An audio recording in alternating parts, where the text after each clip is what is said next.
നമസ്കാരം. ഫണ്ട് 360 പുതിയ അധ്യായത്തിലേക്ക് സ്വാഗതം. ഇന്നത്തെ നമ്മുടെ വിഷയം വളരെ ലളിതമാണ്. കാരണം നമുക്കറിയുന്ന പോലെ തന്നെ നമ്മൾ ദിവസവും കുറേ തട്ടിപ്പിൻ്റെ കഥകൾ കേൾക്കുന്നു, പുതിയ പുതിയ തട്ടിപ്പ് രീതികൾ. പക്ഷേ എങ്കിൽ പോലും നമ്മൾ പ്രത്യേകിച്ച് മലയാളികൾ ഈ തട്ടിപ്പ് രീതികളൊന്നും കണ്ടിട്ടും ഒന്നും പഠിക്കുന്നില്ല. വീണ്ടും വീണ്ടും നമ്മൾ പുതിയ പുതിയ തട്ടിപ്പുകളിലേക്ക് വീണുകൊണ്ടിരിക്കുകയാണ്. ഇതിൻ്റെ പ്രധാനപ്പെട്ട കാരണം മറ്റൊന്നുമല്ല, ബഹുഭൂരിപക്ഷം വരുന്ന ആളുകൾക്കും കൂടുതൽ പണം കുറഞ്ഞ സമയത്തിനുള്ളിൽ കുറഞ്ഞ അധ്വാനത്തിലൂടെ ഉണ്ടാക്കണമെന്നൊരു ആഗ്രഹമുള്ളവരാണ്.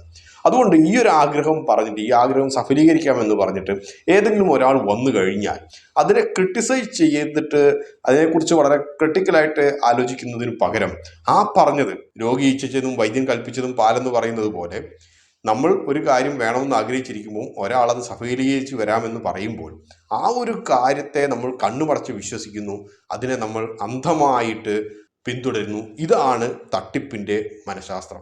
അതുകൊണ്ടാണ് ഒരിക്കലും നടക്കില്ല എന്നറിയുന്ന കാര്യങ്ങൾ പോലും തട്ടിപ്പുകാർ വന്ന് പറയുമ്പോൾ നമ്മൾ അതിനുവേണ്ടി അഡ്വക്കേറ്റ് ചെയ്യുന്നതും, അതേപോലെ തന്നെ ഈ ഒരു തട്ടിപ്പുകാരെക്കുറിച്ച് മറ്റാരെങ്കിലും വേണ്ടാത്തതോ അല്ലെങ്കിൽ ഇത് തട്ടിപ്പാണെന്നുള്ളത് പറഞ്ഞാൽ അവരെ കൂടി നമുക്ക് ഇഷ്ടമില്ലാതായി പോകുന്നതും. അപ്പോൾ ഈ ഒരു മനഃശാസ്ത്രം നിങ്ങൾ എപ്പോഴും മനസ്സിൽ വെച്ചിട്ട് ഇതേപോലെയുള്ള മാജിക്കൽ റിട്ടേൺസ് കിട്ടുന്ന പല ഓഫറുകളും ആരെങ്കിലും പറയുമ്പോൾ അവരെ ആ ഒരു രീതിയിൽ നിങ്ങൾ അപ്രോച്ച് ചെയ്യാം. പ്രധാനമായും ഇന്ന് നടന്നുകൊണ്ടിരിക്കുന്ന തട്ടിപ്പുകൾ നമുക്ക് 6 തരംതിരിക്കാം. ഒന്നാമത്തെ കാര്യം എന്ന് വെച്ച് കഴിഞ്ഞാൽ സ്റ്റോക്ക് മാർക്കറ്റുമായിട്ട് റിലേറ്റഡ് ആയിട്ടുള്ളതാണ്. അതായത് ആൽഗോ ട്രേഡിങ് അല്ലെങ്കിൽ ഗ്യാരണ്ടീഡ് റിട്ടേൺസ് എന്ന് പറഞ്ഞിട്ട് നിങ്ങൾ 10,000 രൂപ ഇടൂ, 1000 രൂപ നിങ്ങൾ സബ്സ്ക്രിപ്ഷൻ ഫീസ് തന്നാൽ മതി, നിങ്ങൾക്ക് എല്ലാ മാസവും ഇത്രയും പൈസ ഉണ്ടായിക്കൊണ്ടിരിക്കും, നിങ്ങൾ കഷ്ടപ്പെട്ട് ട്രേഡ് ചെയ്യേണ്ട ആവശ്യമൊന്നുമില്ല, നമ്മുടെ ആൽഗോരിതം ട്രേഡ് ചെയ്തോളും, നിങ്ങൾ വെറുതെ പൈസ ബാങ്ക് അക്കൗണ്ടിൽ നിന്ന് എടുത്തുകൊണ്ടിരുന്നാൽ മതി. ഇതേപോലെയുള്ള കുറേ തട്ടിപ്പുകൾ. ഇപ്പോൾ ഇതുപോലത്തുള്ള അഡ്വർടൈസ്മെൻറ്റ്സ് നിങ്ങൾ കുറേ കണ്ടിട്ടുണ്ടാകും.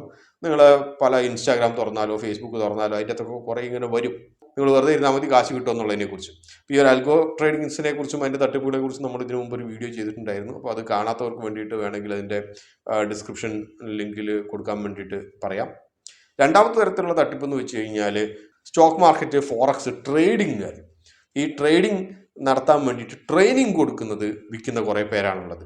ഇവർ പറയുന്നത് ഇത് വളരെ എളുപ്പമുള്ളൊരു പണിയാണ്, ഞങ്ങളടുത്ത് വന്നു കഴിഞ്ഞാൽ 10 ദിവസം കൊണ്ട് നിങ്ങളെ സകലതും എങ്ങനെ ട്രേഡ് ചെയ്യാമെന്നുള്ളതിനെ കുറിച്ച് ട്രെയിനിങ് തന്നുവിടാം, അതിനുശേഷം നിങ്ങൾ പണം വാരിക്കൂട്ടുന്ന ഒരു മെഷീനായി രൂപാന്തരപ്പെടുമെന്നുള്ളതാണ്. അപ്പോൾ ഇതേപോലത്തെ ഒരു മാജിക്കൽ റിട്ടേൺസ്, നിങ്ങൾ ഇനി അംബാനിയെക്കാളും പണക്കാരനാകും എന്നുള്ള രീതിയിൽ ഒരു മോഹന വാഗ്ദാനം നടത്തിയിട്ട് ട്രെയിനിങ്ങുകളിലേക്ക് ആകർഷിക്കപ്പെടുന്നതാണ് രണ്ടാമത്തെ തരത്തിലുള്ള തട്ടിപ്പ്. ഈ ട്രെയിനിങ് നടത്തുന്ന പലരും ട്രേഡിങ് നടത്തിയിട്ട് നഷ്ടത്തിലായിട്ടാണ് ട്രെയിനിങ് തുടങ്ങിയതെന്നുള്ളൊരു വസ്തുത പലപ്പോഴും ഈ ഒരു പരസ്യം കണ്ടിട്ട് ചെന്ന് ചാടുന്നവർ ആലോചിക്കാറില്ല. മൂന്നാമത്തെ തരത്തിലുള്ള തട്ടിപ്പ്, അത് തട്ടിപ്പെന്ന് പറയാൻ കഴിയില്ല, എങ്കിൽ പോലും ജനങ്ങൾ കുറച്ചുകൂടി അലേർട്ടായിരിക്കേണ്ട, കുറച്ചുകൂടി ജാഗ്രതയോടെ സമീപിക്കേണ്ട ഒരു നിക്ഷേപ മേഖലയാണ് മൾട്ടി സ്റ്റേറ്റ് കോഓപ്പറേറ്റീവ് സൊസൈറ്റി. നമുക്കറിയുന്ന പോലെ തന്നെ ഏതൊരു ചെറിയ പട്ടണങ്ങളിലും ചെന്ന് നോക്കിക്കഴിഞ്ഞാൽ മിനിമം 4-5 മൾട്ടി സ്റ്റേറ്റ് കോഓപ്പറേറ്റീവ് സൊസൈറ്റികളുടെ ഓഫീസുകൾ നിങ്ങൾക്ക് കാണാം. ഇതിൽ ബഹുഭൂരിപക്ഷവും കേരളത്തിലല്ല ഇവരുടെ ഹെഡ് ഓഫീസ് എന്നുള്ളതാണ് ഏറ്റവും വലിയ തമാശ. ഇവ ബഹുഭൂരിപക്ഷവും കർണാടകയിലോ മധ്യപ്രദേശിലോ ഉത്തർപ്രദേശിലോ ബംഗാളിലോ ഒക്കെയാണുള്ളത്. ആ നാട്ടിൽ നടത്തുന്നതിനേക്കാൾ കൂടുതൽ എളുപ്പം ഇവിടെയാണ് എന്നുള്ളത് കൊണ്ടാണ് ലോകത്തുള്ള എല്ലാ മൾട്ടി സ്റ്റേറ്റ് കോഓപ്പറേറ്റീവ് കേരളത്തെ ലക്ഷ്യം വെച്ച് വരുന്നത്. മൾട്ടി സ്റ്റേറ്റ് കോഓപ്പറേറ്റീവ് ബാങ്കിന് 2023 അമെൻഡ്മെന്റ് അനുസരിച്ച് റീഹാബിലിറ്റേഷൻ ആൻഡ് റീകൺസ്ട്രക്ഷൻ ഫണ്ട് എന്ന് പറഞ്ഞിട്ട് ഒരു പ്രത്യേക ഫണ്ട് നീക്കി വെച്ചിട്ടുണ്ട്. ലാഭത്തിലുള്ള മൾട്ടി സ്റ്റേറ്റ് കോഓപ്പറേറ്റീവ് ബാങ്കുകളുടെ 1% വരുന്ന ലാഭവീതം ഇട്ടിട്ടൊരു ഫണ്ട് ഉണ്ടാക്കിയിട്ടുണ്ട്. അപ്പോൾ ആ ഫണ്ട് പലപ്പോഴും നഷ്ടത്തിലാകുന്ന മൾട്ടി സ്റ്റേറ്റ് കോഓപ്പറേറ്റീവ് ബാങ്കുകൾ റിവൈവ് ചെയ്യാനോ അല്ലെങ്കിൽ സിക്ക് യൂണിറ്റുകൾ റിവൈവ് ചെയ്യാനോ വേണ്ടിയിട്ട് ഉപയോഗിക്കുന്ന ഈ ഒരു മെക്കാനിസം ഉണ്ട്. എങ്കിൽ പോലും ഇവിടെ നോംസ് ഒക്കെ വളരെ കടുത്തതാണ്. മൾട്ടി സ്റ്റേറ്റ് കോഓപ്പറേറ്റീവ് സൊസൈറ്റികളുടെ ഏറ്റവും വലിയൊരു പ്രശ്നം എന്ന് വെച്ച് കഴിഞ്ഞാൽ ഇത് നടത്തുന്നവരുടെ ക്രെഡിബിലിറ്റി പലപ്പോഴും ഒരു ചോദ്യചിഹ്നമായിട്ട് അവിടെ നിലനിൽക്കുന്നു.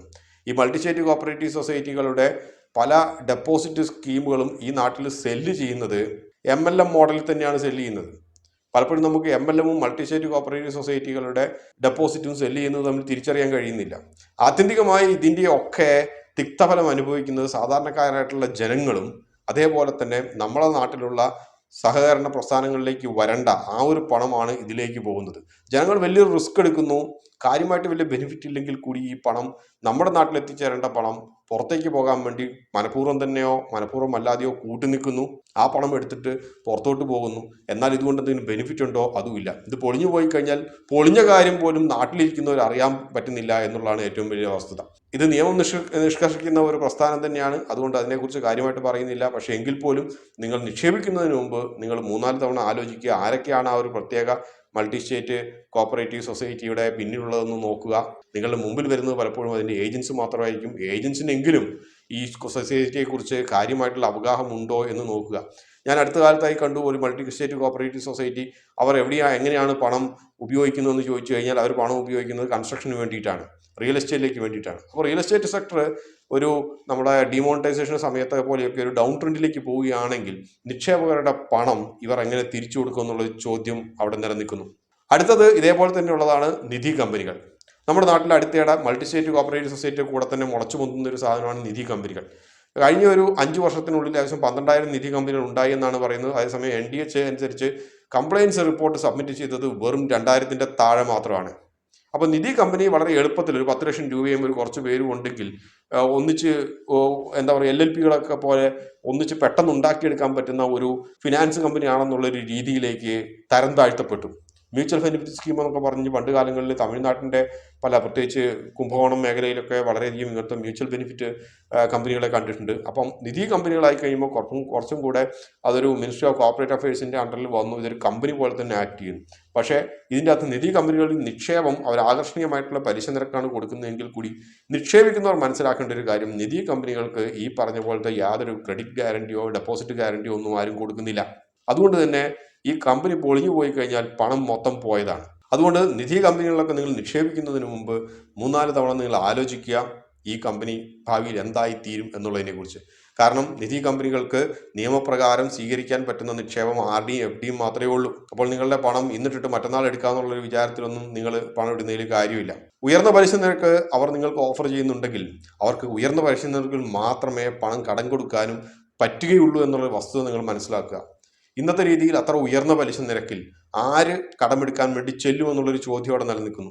അപ്പോൾ ഉയർന്ന പലിശ നിരക്കിൽ കടമെടുക്കാൻ ഒരാൾ വരണമെങ്കിൽ അയാൾക്ക് താഴ്ന്ന പലിശ നിരക്കിൽ ലഭിക്കാവുന്ന കടങ്ങളെല്ലാം നിരാകരിക്കപ്പെട്ടതുകൊണ്ടാണ്. എന്തുകൊണ്ട് താഴ്ന്ന പലിശ നിരക്കിൽ പണം ഓഫർ ചെയ്യുന്ന കമ്പനികൾ നിരാകരിച്ചു, ബാങ്കുകൾ നിരാകരിച്ചു എന്നുള്ളതിൻ്റെ ഉത്തരം വളരെ ലളിതമാണ്.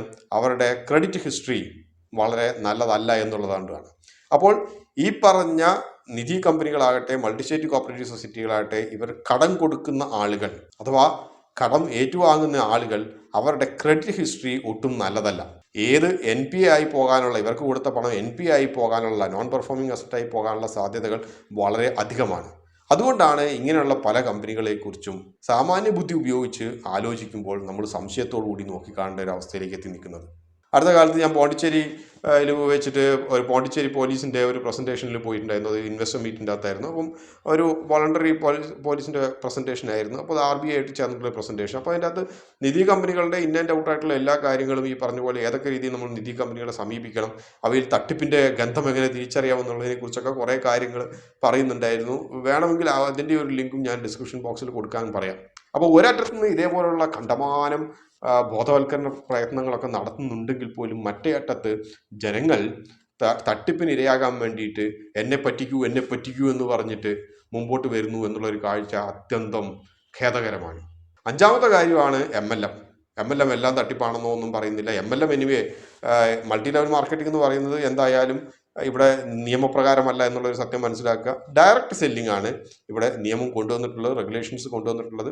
അപ്പോൾ അതിൻ്റെ റെഗുലേഷൻസ് ഒക്കെ വളരെ റിജിഡാണ്. ഈ പറഞ്ഞതുപോലെ ഒരു ലുക്കിൻ പീരീഡും ഒക്കെ ഉണ്ട്. പക്ഷേ ഇവിടെ നടക്കുന്ന പലതും മൾട്ടി ലെവൽ മാർക്കറ്റിംഗ് ആണ്, പിരമിഡ് മാർക്കറ്റിംഗ് ആണ്. അതിനെക്കുറിച്ച് നമ്മൾ വളരെയധികം പറഞ്ഞതുകൊണ്ട് നമ്മൾ വീണ്ടും പറയുന്നില്ല. അപ്പോൾ മൾട്ടി ലെവൽ മാർക്കറ്റിംഗുമായിട്ട് നിങ്ങളെ ആരെങ്കിലും സമീപിക്കുന്നുണ്ടെങ്കിൽ നിങ്ങൾ മനസ്സിൽ വെക്കുക. പ്രത്യേകിച്ച് നിങ്ങൾ സ്റ്റോക്ക് മാർക്കറ്റിലൊക്കെ നിക്ഷേപിച്ച് പരിചയമുള്ളവരാണെങ്കിൽ മനസ്സിൽ വെക്കേണ്ട ഒരു കാര്യം, നിങ്ങളിൽ ആരെങ്കിലും ഒരു മാജിക്കൽ റിട്ടേൺസ് ഓഫർ ചെയ്യുന്നു എങ്കിൽ നിങ്ങൾ 10,000 രൂപ കൊടുക്കുന്നു, പിറ്റേ ആഴ്ച നിങ്ങൾക്ക് 1000 രൂപ തരുന്നു, 2 ആഴ്ച കഴിഞ്ഞിട്ട് വീണ്ടും 1000 രൂപ തരുന്നു എന്നൊക്കെ പറഞ്ഞിട്ട് ആരെങ്കിലും നിങ്ങളെ സമീപിക്കുന്നുണ്ടെങ്കിൽ നിങ്ങൾ ആദ്യം ചോദിക്കേണ്ട ഒരു ചോദ്യമുള്ളൂ, പ്രോഫിറ്റ് മാർജിൻസ്. ഈ കമ്പനി എന്ത് ബിസിനസ്സാണ് ചെയ്യുന്നത്? ഈ കമ്പനിയുടെ പ്രോഫിറ്റ് മാർജിൻ എത്രയാണ്? ഈ പറഞ്ഞ പോലെയൊക്കെയാണ് ബിസിനസ് ചെയ്യുന്നതെങ്കിൽ പ്രോഫിറ്റ് മാർജിൻ എന്ന് പറയുന്നത് 99% ആയിരിക്കണം. അപ്പോൾ യുക്തിപരമായി ചിന്തിച്ച് യുക്തിപരമായിട്ടുള്ള ചോദ്യങ്ങൾ ചോദിക്കുക. 6ാമത്തെ തരത്തിലുള്ള തട്ടിപ്പ് നമ്മളെ തലയ്ക്ക് ചുറ്റും എപ്പോഴും നടന്നുകൊണ്ടിരിക്കുന്നതാണ് ന്യൂ ജനറേഷൻ തട്ടിപ്പുകൾ. ക്രിപ്റ്റോ ആകട്ടെ, സ്മാർട്ട് കോൺട്രാക്റ്റ് ആകട്ടെ, 10,000 ടെർമിനോളജി, നാട്ടുകാർക്ക് മനസ്സിലാകാത്ത കുറേ ടെർമിനോളജീസ് പറഞ്ഞ് പാവപ്പെട്ട ജനങ്ങളെ പറ്റിക്കുക എന്നുള്ളതാണ് ഏറ്റവും വലിയ തമാശ. ഇതിനെക്കുറിച്ച് യാതൊന്നും അറിയില്ലെങ്കിൽ പോലും ഈ ടെർമിനോളജി കാണാപ്പാടം പഠിച്ചിട്ട് മുമ്പിൽ കാണുന്ന വേറെയും 2-3 പേരോട് ഇവർ പറഞ്ഞിട്ട് ആ നെറ്റ്വർക്കിൽ കൂടുതൽ ആളെ ചേർക്കുന്നുള്ളതാണ് ഏറ്റവും വലിയ തമാശ. ഇതും ഒരു തരത്തിലുള്ള മൾട്ടി ലെവൽ മാർക്കറ്റിംഗ് തന്നെയാണ്.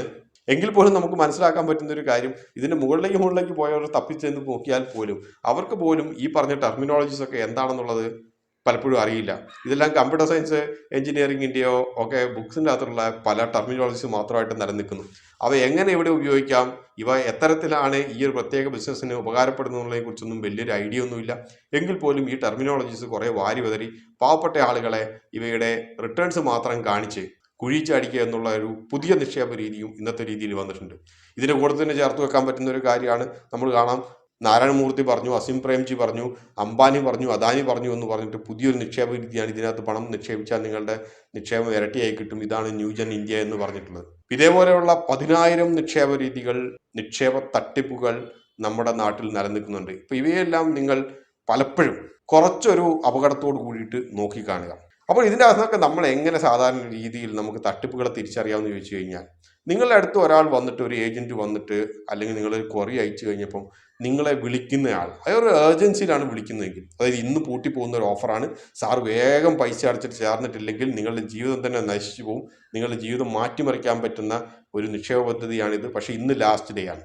ഇതേപോലത്തെ ഒരു ഏജൻസി ലാസ്റ്റ് ഡേ ആണ് പൂട്ടിപ്പോകുന്നതൊക്കെ പറഞ്ഞ് കാണിക്കുന്നുണ്ടെങ്കിൽ അതാണ് ഫസ്റ്റ് അപകട സിഗ്നൽ. പിന്നെ മറ്റൊരു കാര്യം നിങ്ങൾ മനസ്സിലാക്കേണ്ടത്, ഈ പറഞ്ഞ പ്രധാനപ്പെട്ട എല്ലാ തട്ടിപ്പുകാരും ഇവർ നിക്ഷേപകന്റെ അല്ലെങ്കിൽ തട്ടിപ്പിന് വിധേയനാകാൻ പോകുന്നവരുടെ ഒരു സൈക്കോളജി അറിഞ്ഞു വെച്ചിട്ടുള്ളതാണ്. ഉദാഹരണമായിട്ട് പറയുകയാണെങ്കിൽ ഇവരുടെ പ്രിയപ്പെട്ട ടാർഗറ്റ് ഗ്രൂപ്പ്സ് എന്ന് പറയുന്നത്, ഒന്ന് 30 വയസ്സിന്റെ താഴെയുള്ളവർ. 30 വയസ്സിന്റെ താഴെയുള്ളവർ എന്ന് പറയുന്നതിന്റെ പ്രധാനപ്പെട്ട കാരണം, പലപ്പോഴും അവരൊരു ഡിഗ്രിയോ PGയോ ഒക്കെ കഴിഞ്ഞ് പ്രൊഫഷണൽ ക്വാളിഫിക്കേഷൻ ഒക്കെ കഴിഞ്ഞ് ജോലി ചെയ്ത് തുടങ്ങിയിട്ടേ ഉണ്ടാവുകയുള്ളൂ. കോളേജിൻ്റെ അകത്ത് പുറത്തിറങ്ങിയ ആദ്യത്തെ ജോലി ആദ്യത്തെ 2-3 വർഷത്തേക്ക് വളരെ ബാധ്യതയായിട്ടാണ് തോന്നുക. എന്തുകൊണ്ടാണ് എൻ്റെ ബോസ് ഇങ്ങനെ പറയുന്നത്, എന്തുകൊണ്ടാണ് എൻ്റെ റിപ്പോർട്ടിംഗ് മാനേജർ ഇങ്ങനെ പറയുന്നത്? കാരണം അത്രയും കാലത്ത് എൻജോയ് ചെയ്ത് നടന്നതിന് പെട്ടെന്നൊരു വിരാമം വന്നു കഴിഞ്ഞപ്പോൾ ശമ്പളം തരുന്നുണ്ടെങ്കിൽ പോലും അത് പെട്ടെന്ന് അങ്ങോട്ട് ഉൾക്കൊള്ളാൻ കഴിയുന്ന ഒരു മനസ്ഥിതിയിലാവില്ല. അപ്പോഴായിരിക്കും നമ്മുടെ ചുറ്റും നടക്കുന്നതെല്ലാം നിങ്ങളൊരു സംരംഭകനായി മാറും എന്നുള്ള രീതിയിൽ. മൾട്ടി ലെവൽ മാർക്കറ്റിങ്ങോ അല്ലെങ്കിൽ ഇതേപോലെയുള്ള പല തട്ടിപ്പ് വ്യവസായങ്ങളും ഇങ്ങനെയുള്ളവരെയാണ് പലപ്പോഴും ടാർഗറ്റ് ചെയ്ത് പിടിക്കുന്നത്. നിങ്ങൾ കണ്ടിട്ടുണ്ടാകും. അതുകൊണ്ടാണ് പല IT കമ്പനികളുടെയും ജൂനിയർ കൺസൾട്ടൻസിനെയാണ് ഇവർ പിടിക്കാറ്. ഇത് സ്റ്റോക്ക് മാർക്കറ്റിൻ്റെ അകത്ത് ട്രേഡിംഗ് നടത്തി നിങ്ങൾക്ക് ആയിരക്കണക്കിന് രൂപകൾ ഉണ്ടാക്കാം എന്ന് പറഞ്ഞ് ടാർഗറ്റ് ചെയ്ത് പിടിക്കുന്നത് അത് തന്നെയാണ്. നമ്മൾ സ്റ്റോക്ക് മാർക്കറ്റുമായിട്ട് ബന്ധപ്പെട്ടുള്ള ആത്മഹത്യകളെ കുറിച്ച് നമ്മൾ പ്രതിപാദിച്ചപ്പോൾ നമ്മൾ കണ്ടു എന്തുമാത്രം IT കമ്പനികളിലെ ജൂനിയർ കൺസൾട്ടൻസ് ആണ് കടമെടുത്ത് സ്റ്റോക്ക് മാർക്കറ്റ് ട്രേഡിംഗ് നടത്തി നഷ്ടത്തിലായിട്ട് ആത്മഹത്യകളിൽ പര്യവസാനിച്ചത്. രണ്ടാമത്തെ തരത്തിലുള്ള ആളുകളെ ടാർഗറ്റ് ചെയ്യുന്നത് വെച്ച് കഴിഞ്ഞാൽ, ക്രെഡിറ്റ് ലൈൻസ് ഒരു ബോർഡർ ലൈനിൽ നിൽക്കുന്നവർ, അതായത് കടം വാങ്ങിച്ച് കാര്യമായിട്ട് തിരിച്ചു കൊടുക്കാൻ കഴിവില്ലാണ്ട് അങ്ങനെ നിൽക്കുന്ന കുറച്ച് പേരുണ്ടാവും. ഇവരുടെയൊക്കെ ഡാറ്റ എങ്ങനെ കിട്ടുമെന്ന് ചോദിച്ചു കഴിഞ്ഞാൽ വളരെ ലളിതമാണ്. ഇന്നത്തെ രീതിയിൽ ഡാറ്റ ആമസോണിൽ നിന്ന് ഷൂ വാങ്ങിച്ചവൻ്റെ ഡാറ്റ വരെ കിട്ടും. ഡാറ്റയൊക്കെ വിൽപ്പനയ്ക്ക് എല്ലായിടത്തും വെച്ചിട്ടുണ്ട്. അപ്പോൾ ആ ഒരു ഡാറ്റ എടുത്തു കഴിഞ്ഞിട്ട് ഇങ്ങനെയുള്ളവരെ ടാർഗറ്റ് ചെയ്ത് നിങ്ങൾ 1 ലക്ഷം രൂപ ഇടൂ, നിങ്ങൾക്ക് 2 മാസം കൊണ്ട് ഇത് 10 ലക്ഷം രൂപയായി കിട്ടാം, നിങ്ങളുടെ സകല കടങ്ങളും വീട്ടാം, ഇത്തരത്തിലുള്ള പ്രധാനപ്പെട്ട മോഹന വാഗ്ദാനങ്ങളുമായിട്ട് ഇങ്ങനെ ഒരു ക്രെഡിറ്റ് ലൈൻസ് ബോർഡർ ലൈനിൽ നിൽക്കുന്നവരെയും കുറച്ച് കടത്തിൻ്റെ കുറച്ച് ആധിക്യമുള്ളവരെയും ടാർഗറ്റ് ചെയ്യുക എന്നുള്ളൊരു ശീലമുണ്ട്. മറ്റൊരു കാര്യം ഇവർക്ക് ഡാറ്റ കിട്ടുന്നതെന്ന് വെച്ച് കഴിഞ്ഞാൽ, ഇൻസ്റ്റൻറ്റ് മണി ലെൻഡിങ് ആപ്സ് ഉണ്ടാവും, ഇൻസ്റ്റൻ്റായിട്ട് കടം കൊടുക്കുന്നത് വമ്പിച്ച പലിശയ്ക്ക്. അപ്പം അവരും ഈ പറഞ്ഞ പോലെ പൈസയ്ക്ക് കുറച്ചൊരു കഷ്ടപ്പാടാണെന്നറിയാം. അത്തരത്തിലുള്ള ആളുകളെയും ടാർഗറ്റ് ചെയ്ത് കഴിഞ്ഞാൽ പെട്ടെന്ന് കുഴിയിൽ വീഴ്ത്താമെന്നറിയാം. മറ്റൊരു ടാർഗറ്റ് ഗ്രൂപ്പ് എന്ന് വെച്ച് കഴിഞ്ഞാൽ വേറെ ആരുമല്ല, ഈ നാട്ടിലുള്ള ജോലിയില്ലാത്ത ഹൗസ് വൈഫാണ്. എസ്പെഷ്യലി ഹൗസ് വൈഫ്, മിഡിൽ ക്ലാസ്സിലുള്ള ഹൗസ് വൈഫ്സ്. നിങ്ങൾ വെറുതെ വീട്ടിലിരിക്കുന്ന സമയത്ത്, കുട്ടികളൊക്കെ സ്കൂളിലൊക്കെ പോകുന്ന സമയത്ത് നിങ്ങൾക്ക് എന്തുകൊണ്ട് ഒരു പാസീവ് ഇൻകം ഉണ്ടാക്കിക്കൂടാ, ഒരു സൈഡ് ഹസിൽ പോലെ ഉണ്ടാക്കിക്കൂടാ? നിങ്ങൾക്ക് ഭർത്താവിൻ്റെ മുമ്പിൽ കൈനീട്ടേണ്ട ആവശ്യമില്ലല്ലോ, മറ്റൊരു കാര്യത്തിനും വേണ്ടല്ലോ, നിങ്ങൾക്ക് വീട്ടിലിരുന്നു കൊണ്ട് തന്നെ നിങ്ങൾക്ക് ആയിരക്കണക്കിന് രൂപ ഉണ്ടാക്കാം. ഇത് കേൾക്കുമ്പോൾ പല വീട്ടമ്മമാരും അതിൻ്റെ അകത്ത് ചാടി വീഴും. അതാണ് മറ്റൊരു തട്ടിപ്പ് മാർക്കറ്റ് ചെയ്യാൻ പറ്റുന്ന ഏറ്റവും നല്ലൊരു ഏരിയ. ഏതിൽ ചെന്ന് ചാടുന്നതിന് മുമ്പ് നിങ്ങളോട് തന്നെ ഒരു ചോദ്യം ചോദിച്ചു നോക്കാം, ഈ ഒരു പണത്തിൻ്റെ മാക്സിമം റിസ്ക് എത്രയാണ്? ആ റിസ്ക് എത്ര കാലത്തേക്ക്? ഉദാഹരണമായിട്ട് പറയുകയാണെങ്കിൽ, നിങ്ങളൊരു പണം FD ഇട്ട് കഴിഞ്ഞാൽ റിസ്ക് നമുക്ക് സാധാരണ ഒരു 5 ലക്ഷം രൂപ ഞങ്ങൾ ബാങ്കിൽ ഇട്ടെങ്കിൽ അതിൻ്റെ റിസ്ക് 0 ആണ്. ബാങ്ക് പൊളിഞ്ഞു പോയാൽ പോലും നിങ്ങൾക്ക് ആ ഒരു പൈസ കിട്ടും. നിങ്ങളൊരു പണം സ്റ്റോക്ക് മാർക്കറ്റിൽ ഇട്ട് കഴിഞ്ഞാൽ സ്റ്റോക്കുകൾക്കനുസരിച്ച് നിങ്ങളുടെ റിസ്ക് കൂടിയും കുറഞ്ഞു ഇരിക്കും. എങ്കിൽ പോലും ഇവിടെ പലപ്പോഴും റെഗുലേറ്ററി മെക്കാനിസംസ് ഉണ്ട്, ഒരു ദിവസം അതിൻ്റെ വില എത്രത്തോളം താഴെ പോകാമെന്ന്. അതേപോലെ തന്നെ നമുക്ക് മോണിറ്റർ ചെയ്യാൻ പറ്റുന്നുള്ള കുറേ ഫിനാൻഷ്യൽ ഡേറ്റയും നമുക്ക് അവൈലബിൾ ആണ്. അപ്പോൾ നല്ല ഫിനാൻഷ്യൽ ഡേറ്റ അല്ല ഒരു കമ്പനി നൽകുന്നതെങ്കിൽ നിങ്ങൾക്ക് അതിൻ്റെ അകത്ത് എക്സിറ്റ് ചെയ്യാനുള്ളൊരു സാധ്യതയുണ്ട്. അതേസമയം മറ്റുള്ള പ്രധാനപ്പെട്ട പല തട്ടിപ്പ് കമ്പനികൾക്കും നിങ്ങൾക്ക് എക്സിറ്റ് ചെയ്യാൻ പലപ്പോഴും കഴിയില്ല. നിങ്ങൾ ആരോട് ചെന്ന് ചോദിക്കും? പെട്ടെന്നൊരു ദിവസം രാവിലെയാണ് പറയുന്നത് ഈ പൈസയൊന്നും ഇല്ല, അല്ലെങ്കിൽ കമ്പനി പൂട്ടിപ്പോയി എന്നൊക്കെ പറഞ്ഞു. ഇത് ആരോട് ചെന്ന് വാങ്ങിക്കും? നിങ്ങളവിടെ നിന്ന് റിക്കവർ ചെയ്യും. ലിക്വിഡിറ്റി എന്ന് പറയുന്ന വലിയൊരു പ്രശ്നമുണ്ട്. അപ്പോൾ അതുകൊണ്ട് നിങ്ങളുടെ പണം എപ്പോഴും നിങ്ങൾ നിക്ഷേപിക്കുമ്പോൾ ഇതിൻ്റെ മാക്സിമം റിസ്ക് നിങ്ങൾ ആലോചിക്കും. ഈ പണം നിങ്ങൾക്ക് ലഭിച്ചില്ലെങ്കിൽ, അല്ലെങ്കിൽ എത്രമാത്രം ഈ പണം തിരിച്ച് ലഭിക്കാൻ സാധ്യതയുണ്ട് എന്നുള്ളതിനെക്കുറിച്ച് നിങ്ങൾ യുക്തിപൂർവ്വം ആലോചിക്കുക. നിങ്ങൾ നിക്ഷേപിച്ചതിനെക്കുറിച്ച് അന്ധമായി ന്യായീകരിക്കാൻ വേണ്ടി ശ്രമിക്കാതിരിക്കുക. കാരണം ഈ അന്ധമായിട്ടുള്ള ന്യായീകരണം നിങ്ങളെ തന്നെ സമാധാനിപ്പിക്കാൻ വേണ്ടി ചെയ്യുന്ന ഒരു സൈക്കോളജിക്കൽ മോഡാണ്. ആ ഒരു സെൽഫ് പാസിഫിക്കേഷൻ അത് നിങ്ങൾക്ക് ഒന്നും കൊണ്ടുവരില്ല. അതുകൊണ്ട് യുക്തിഭദ്രമായി ആലോചിച്ച് നിങ്ങളുടെ പണം ഉപയോഗിക്കുക. നിങ്ങളുടെ ചുറ്റും നിങ്ങളുടെ പണം തട്ടിയെടുക്കാൻ ആയിരക്കണക്കിന് ആളുകളുണ്ട്. അവരെ എപ്പോഴും സൂക്ഷിച്ചു കൊള്ളുക. ഇതോടുകൂടി ഈ ഒരു അധ്യായം ഇവിടെ അവസാനിക്കുകയാണ്. മറ്റൊരു അധ്യായത്തിൽ നമുക്ക് വീണ്ടും കാണുന്നവരെ നന്ദി.